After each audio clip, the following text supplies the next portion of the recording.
Donc, chers camarades, chers amis, le monde du travail en a besoin de se réunir, de parler, de débattre. Mais il faut le dire, ces élections ont aussi une dimension exceptionnelle et donc qui motivait un événement exceptionnel. Aussi, il nous a paru important aujourd'hui d'avoir avec nous les 3 secrétaires généraux des fédérations concernées. À ma droite, donc Nathalie Gamio-Chipi, secrétaire générale de la Fédération Santé et Action sociale, Baptiste Talbot de la Fédération des services publics et Jean-Marc Canon de l'Union générale des fédérations de fonctionnaires.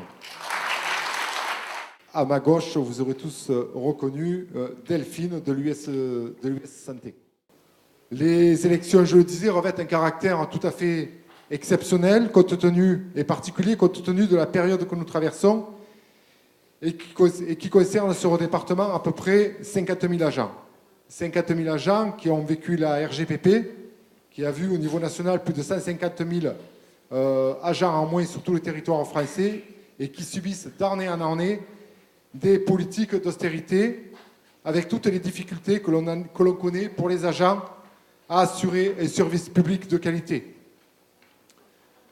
Alors vous le savez, beaucoup mieux que moi certainement, le gouvernement s'apprête à mettre en place un plan d'économie de plus de 50 milliards d'euros, principalement un plan d'économie qui visera ces collectivités territoriales qui représentent donc à elles seules plus de 70% des investissements publics.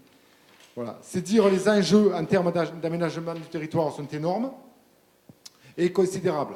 Alors n'oublions pas que nous sommes dans un département où on retrouve l'hiver 2/3 des lignes ferroviaires condamnées à cause d'intempéries, et cela pendant plusieurs mois d'affilée, qu'une partie de notre territoire, de notre arrière-pays se retrouve complètement isolée en période d'hiver parce qu'on a route et chemin de fer coupés, que selon où l'on habite, avoir accès aux soins est un véritable parcours du combattant.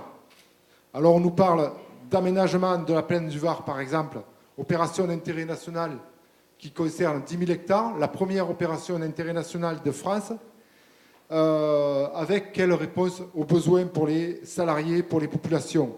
Quel service public, quelle cette vallée, alors que les transports sont inexistants ou très mal structurés, qu'il n'y a presque pas de service de soins de santé, que l'on surprime à tour de bras des tournées de distribution pour les facteurs, que les infrastructures de télécommunications sont inexistantes ou trop peu suffisantes, que l'énergie que l'approvisionnement en énergie est insuffisant. Dans les Alpes-Maritimes, peut-être plus qu'ailleurs, comme dans le reste de la France, la fonction publique donc reste la cible des politiques libérales. Et c'est bien là un des enjeux de ces élections, avec bien sûr notre représentativité. Alors, aux politiques austéritaires, opposons réponse aux besoins et bien travailler des agents de la fonction publique. À la volonté de mettre en concurrence les travailleurs du public et du privé, opposons notre vision du syndicalisme rassemblé et uni autour des travailleurs et des travailleuses. À la volonté de casser la CGT, opposons une CGT renforcée qui conforte sa première place d'organisation syndicale.